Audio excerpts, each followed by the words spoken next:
Assalamualaikum warahmatullahi wabarakatuh. Bismillah walhamdulillah. Alhamdulillahilladzi an'ama alaina bi ni'matil iman wal islam. Asyhadu an la ilaha illallah wahdahu la syarikalah wa asyhadu anna sayyidana wa nabiyyana Muhammadan abduhu wa rasuluh la nabiyya ba'dah. Pemirsa Al-Baqiyah TV yang dirahmati Allah Subhanahu wa taala, kita masih melanjutkan sejarah dan esensi ibadah kurban.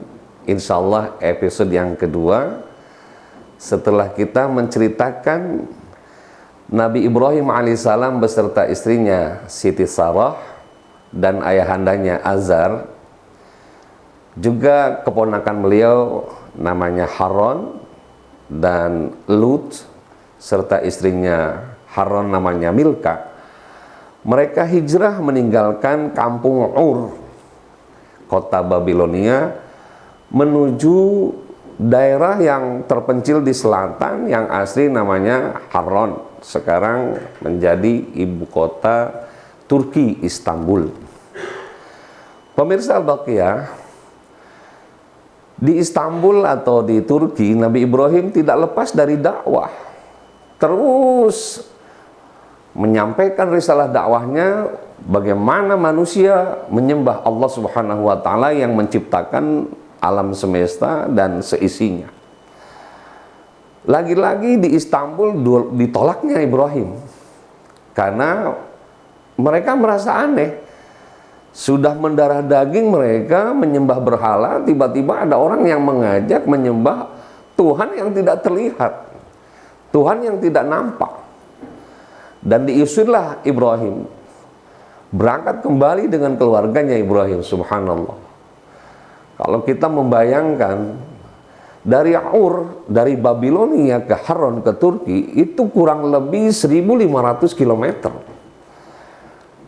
Dan kendaraannya ya hanya sekedar unta, alat transportasi yang bergengsi saat itu. Kemudian berangkat lagi Nabi Ibrahim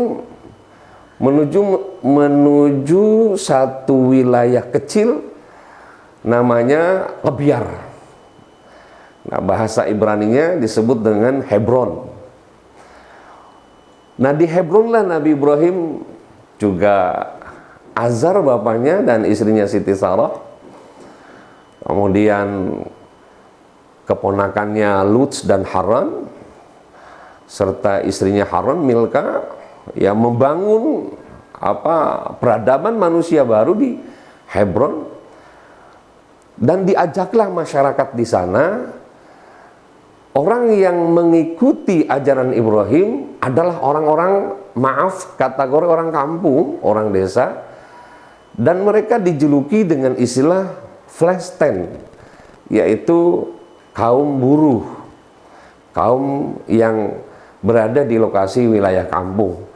Maka terkenalah dengan istilah kaum Palestina, menjadi sebuah negara Palestina. Dan saat itu belum ada yang bernama Israel, nggak ada. Yang namanya Israel itu hanya sekedar julukan dari perjalanan panjang dari keturunan Nabi Ibrahim alaihissalam, yang kita insya Allah juga akan sedikit menceritakannya tentang Israel. Pemirsa Al-Baqiyah yang dirahmati Allah Subhanahu wa taala, terjadilah di Hebron kemarau yang dahsyat ya. Bertahun-tahun musim kemarau. Dan Nabi Ibrahim usianya semakin lanjut, bahkan sampai berkisar 85 tahun. Nah, ketika dilanda musim kemarau, Ibrahim dan Sarah mengembara lagi. Berangkat lagi beliau dengan istrinya ke Mesir.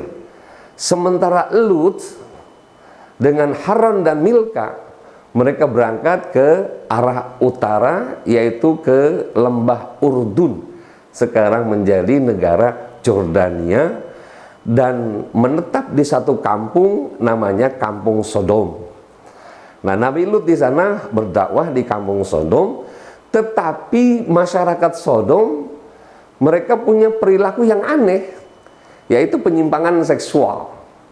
Laki dengan laki-laki, perempuan dengan perempuan, maka ada istilah sodomi ya dari situ. Tapi insya Allah nanti pada sesi yang lain khusus kita menceritakan kisah Nabi Lut alaihissalam. Sesampainya di Mesir, Nabi Ibrahim dan istrinya Siti Sarah diterima oleh Raja Fir'aun. Dan Fir'aun adalah nama raja-raja Mesir, yang kebetulan Fir'aun yang jumpa dengan Nabi Ibrahim disebut dengan Ramses I, Ramses I. Yang jumpa dengan Nabi Musa nanti Ramses II, jadi Ramses yang kedua. Nah, singgahlah Nabi Ibrahim dan Siti Sarah di istananya Fir'aun, diterima dengan baik, karena biasa orang Arab itu kalau mengembara itu selalu mencari keteduhan, mencari air. Dan di Mesir itu ada sungai namanya Sungai Nil. Pemirsa Al-Baqiyah TV yang dirahmati Allah Subhanahu wa Ta'ala, ketika di Mesir, Nabi Ibrahim alaihissalam ditanya oleh Raja Fir'aun, Ibrahim, saya dengar-dengar Anda belum dikaruniai anak selama rumah tangga dengan istri Anda. Betul. Nah, orang Arab itu kalau belum melahirkan, ya mungkin secara sunatullah perempuan kalau belum melahirkan masih kelihatan menawan, ya kelihatan cantik. Nah, sepertinya Fir'aun ini demen dengan Sarah. Bahasa sekarang naksir dengan Siti Sarah. Nah, Ibrahim subhanallah kayak cacing kepanasan ya. Wah, kata orang Jakarta, ini Fir'aun raja. Ya kalau pengen istri saya mau menolak seperti apa kalau kita menolak dengan raja? Berdoalah Nabi Ibrahim. Nah, setelah beliau mendapatkan bekal akan kembali ke Hebron, dipanggillah oleh raja, Ibrahim, saya punya putri bernama Hajar, dan ibunya ini orang Bakkah, orang Hijaz, orang Arab. Silahkan bawa oleh Anda dan silahkan dipersunting menjadi istri. Mudah-mudahan bisa menurunkan keturunan. Nah, ini sejarah ini pemirsa Al-Baqiyah TV yang dirahmati Allah harus kita luruskan. Kenapa? Karena umumnya mereka yang menulis Hajar itu adalah seorang hadamat, seorang asistennya Fir'aun. Padahal subhanallah tidak. Masa Hajar dari asisten, kemudian pembantunya Fir'aun, yang notabene pembantu di sana itu biasanya dari kulit hitam. Biasanya mengambil dari Afrika ya, dari Habasyah, dari Yaman, dari Ethiopia, dan dari mana-mana kan mereka. Tapi Hajar ini ya tadi anak raja yang kebetulan ibunya sudah tidak ada. Dalam satu riwayat lagi menceritakan bahwa memang Siti Sarah yang menginginkan untuk Ibrahim menikahi perempuan lain. Nah, perempuan lain itulah namanya Hajar. Maka Hajar dibawalah kembali ke Hebron, kembali ke Palestina, berdua dengan Siti Sarah.